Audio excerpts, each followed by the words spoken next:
Assalamualaikum warahmatullahi wabarakatuh. Waalaikumsalam warahmatullahi wabarakatuh.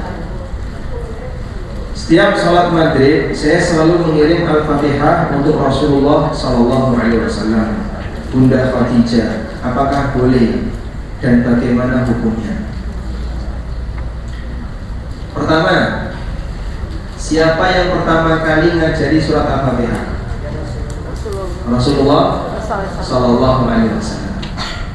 Karena beliau yang pertama kali ngajari, berarti jika Anda membaca surat Al-Fatihah, maka otomatis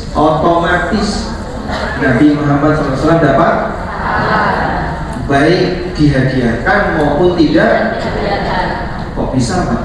Ya karena beliau yang pertama kali ngajar. Maka seluruh amal soleh umat Islam Nabi Muhammad SAW dapat karena beliau yang pertama kali ngajar. Nabi SAW bersabda, "Man dalla 'alal huda falahu mithlu ajri man amila bihi." Siapa yang mengajarkan orang lain kebaikan, maka dia mendapatkan pahala seperti orang yang melakukannya.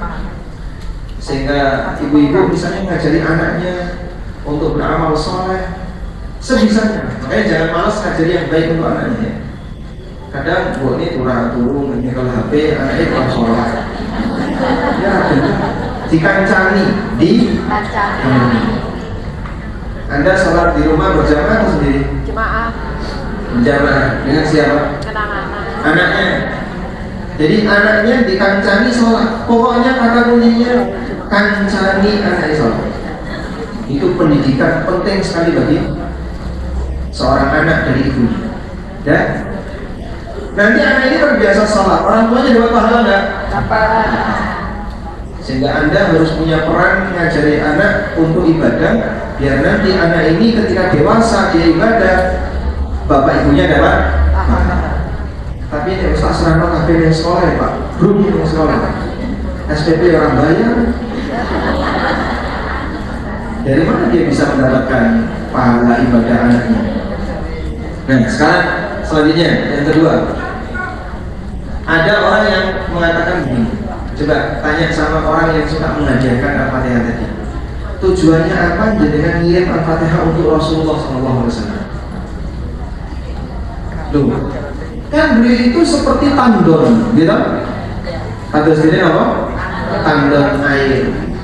Kalau kita sering menghadiahkan pahala untuk Nabi SAW, maka tandon ini akan luber. Nek luber, yang ketumpahan sinten? Yang berdoa. Yang ketumpahan siapa? Berdoa. Yang baca atau seluruh umatnya? Seluruh umatnya. Hah? Yang baca atau seluruh umatnya? Seluruh umatnya. Umatnya, bukan yang baca. Berarti saya nggak mau cerita itu. Yang tidak menghadiahkan juga ada? Dapat. Nah, cara berlogika seperti ini salah. Kok bisa salah, Pak? Kok bisa salah? Karena bertentangan dengan teks Al-Quran. Al-Quran mengatakan, "Wallahu la yudhi'u al-muhsinin." Allah tidak menyia-nyiakan pahala orang yang berbuat baik. Jadi Rano ceritanya ganjaran hilang tuh Rano.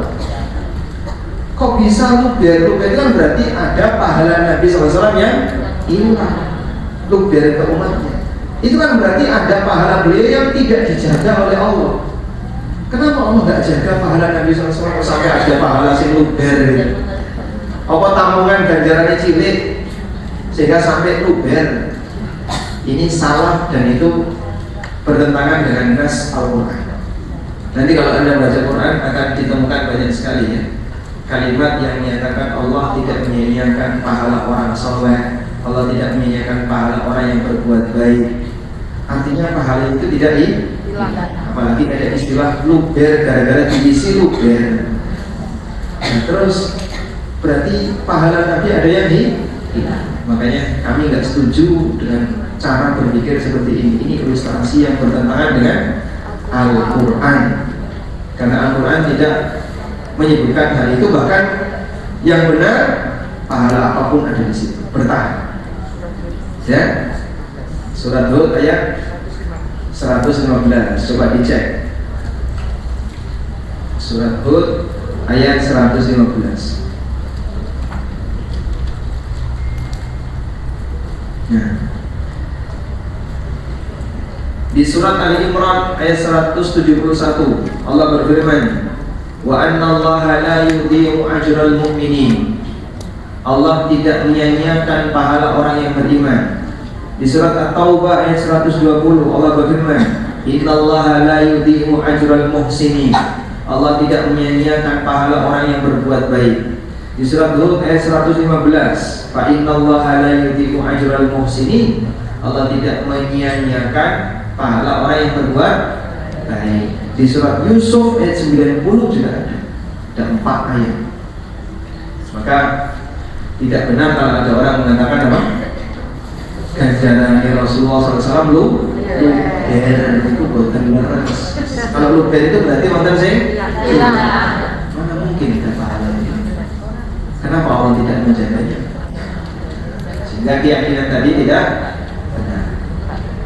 Lalu bolehkah Pak menghadiahkan bacaan Al-Fatihah untuk Nabi SAW? Saya punya buku tentang itu. Di antara ibu-ibu ada nggak yang punya buku saya judulnya Umur yang Kedua? Ada. Ada yang punya bukunya? Tuh, 2 punya. Ada lagi yang punya? Nah, buku Umur yang Kedua itu bercerita tentang bagaimana kita bisa memiliki amal yang pahalanya terus mengalir. Dan salah satu manusia yang dijamin oleh Allah Ta'ala pahalanya terus mengalir adalah Nabi Muhammad SAW. Di surat Al-Qalam Allah Ta'ala berfirman, Nun wal qalam wa ma yasturun. Di beberapa lanjutan ayat Allah mengatakan, wa inna laka la ajran ghaira mamnun. Sesungguhnya engkau Muhammad akan mendapatkan pahala yang terus mengalir. Kau dapat pahala yang terus mengalir. Dari mana Nabi SAW dapat pahala terus mengalir? Dari umat. Semua amal umatnya. Maka dengan sholat otomatis dia dapat pahala. Dengan poso Nabi SAW dapat pahala.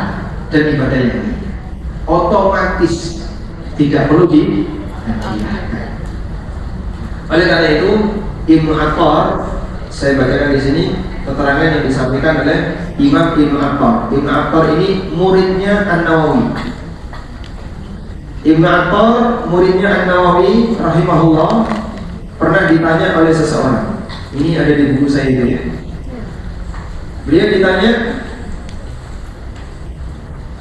hal tajuzu qira'atul Qur'an wa ihda'u thawabi ilaihi sallallahu alaihi wasallam. Bolehkah baca Quran lalu menghadiahkan pahalanya untuk Rasulullah sallallahu alaihi wasallam? Wa hal fihi athar, ada enggak dalilnya tentang ini? Ini muridnya Imam An-Nawawi. Kata Ibnu Attar, amma qira'atul Quran fa min afdhalil qurbat. Baca Quran itu ibadah yang paling afdal.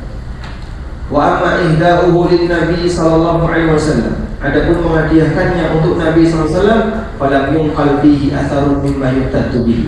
Tidak ada dalilnya yang sahih yang valid. Bal yang bagi ayyumna minhu, bahkan kalau bisa dilarang. Ini yang ngomong Ibnu Attar ya. Jadi tidak boleh menghadiahkan itu. Kenapa? Lima fihi minat tahajjumi alaihi bima lam yahdam fihi. Karena di situ ada praktek yang tidak pernah diizinkan oleh Nabi SAW. Di samping itu, tawabat tilawati hasilun lahu bi asli syar'i. Bacaan Al-Quran yang dilakukan oleh umat Islam, Nabi SAW turut dapat pahalanya karena beliau yang pertama kali ngajari. Sehingga jenengan bisa baca Quran, bisa sholat. Yang pertama kali ngajari sinten? Rasulullah Sallallahu Alaihi Wasallam. Makanya yang Allah perintahkan dalam Al-Quran, membaca apa? Membaca untuk Nabi SAW membaca apa? Salawat. Ya ayyuhalladzina amanu sallu alaihi wasallam. Wahai orang yang beriman, berikanlah salawat dan salam untuk beliau. Sebutkan satu dalil dalam Al-Quran yang menyuruh kita ngirim pahala untuk Nabi. Salawat. Ya, ada. Salawat itu doa. Anda mendoakan Rasulullah SAW.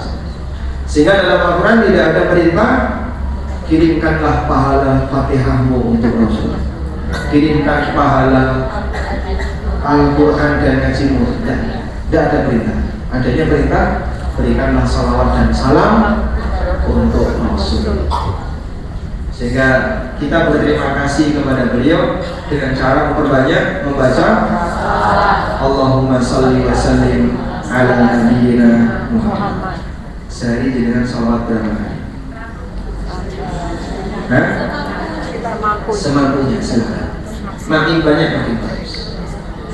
Baik. Untuk zikir pagi petang, apakah boleh dibaca saat baru haid? Boleh. Wanita haid dilarang baca Al-Quran, tapi tidak dilarang baca zikir. Sehingga wanita haid boleh baca zikir sebelum tidur, baca zikir sebelum masuk toilet, keluar toilet, sebelum makan dan seterusnya. Wallahu a'lam.